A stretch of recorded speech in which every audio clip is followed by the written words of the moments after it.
Sinong susunod?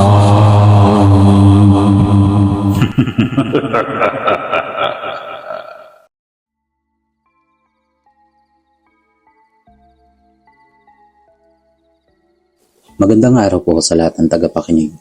Sa mga gusto pong magpadala ng kanilang sariling kwento patungkol sa mga kababalaghan, base sa tunay na pangyayari, huwag po kayong mayang mag-message sa aming Facebook page para maitampok natin sa susunod na kwento. And also, mapakikinggan na rin po ang ating Siso Story sa aming YouTube channel, Instagram, and TikTok. And bago po tayo magpatuloy sa ating kwento, pwede ka bang mag-react or mag-like sa ating video? Dahil malaking tulong po sa aming maliliit na content creator ang pag-react mo sa aming mga videos kagaya nito. Muli, maraming salamat po. God bless and stay safe everyone.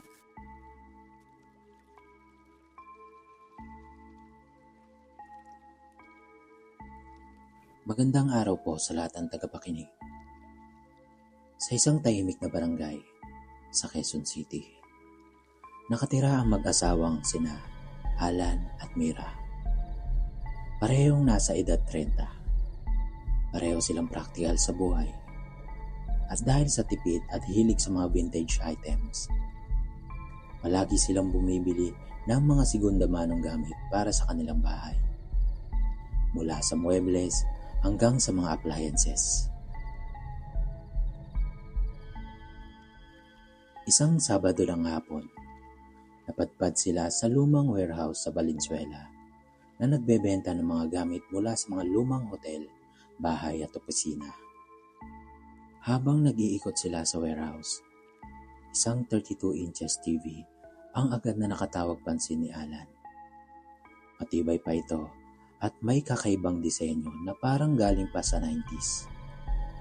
Kahit luma, malinis at gumagana pa raw, sabi ng tindero. Pwede pa to, mahal, ani ni Alan. Retro look, swak sa team ng sala natin. Napapayag din si Mira at dahil mura, binili nila ito. Sinakay sa kanilang kotse at agad dinala pauwi. Pagka-uwi, agad nilang ikinabit ang TV sa sala. Laking tuwa nila nang umandar ito agad. Wala mang cable o antena, nakakapanood sila ng mga lumang palabas gamit ang VCD player ni Alan.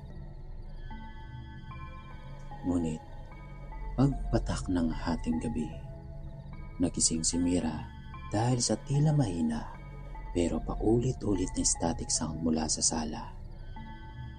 Lumabas siya ng kwarto at nakita ang TV. Bukas at nagpapakita ng kulay abong screen na parang may sinasagap na signal. Pero walang signal cable o antena.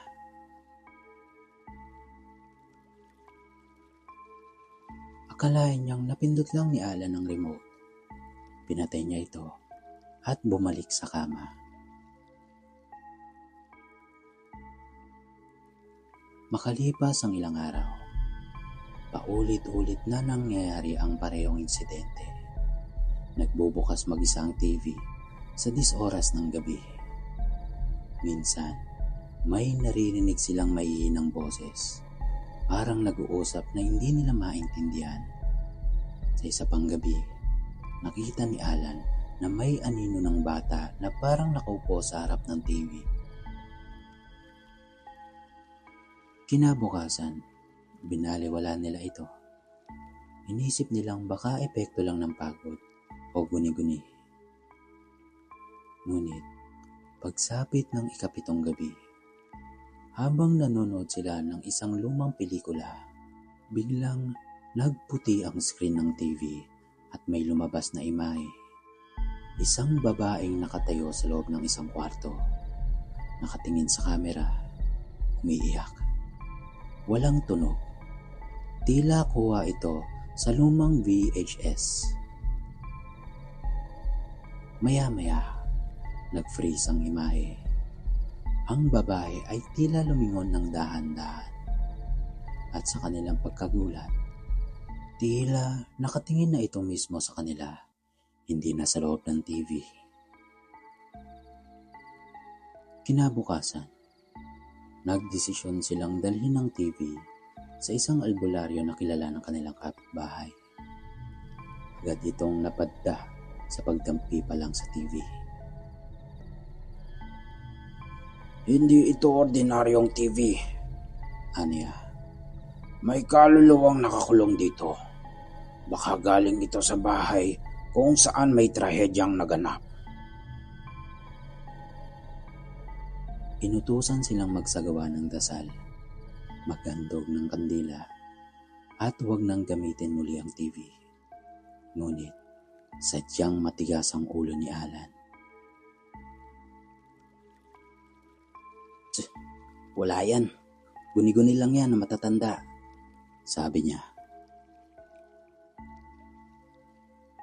Gabi ng linggo, dahil sa inis ng mga pamahiin, binuksan ni Alan muli ang TV.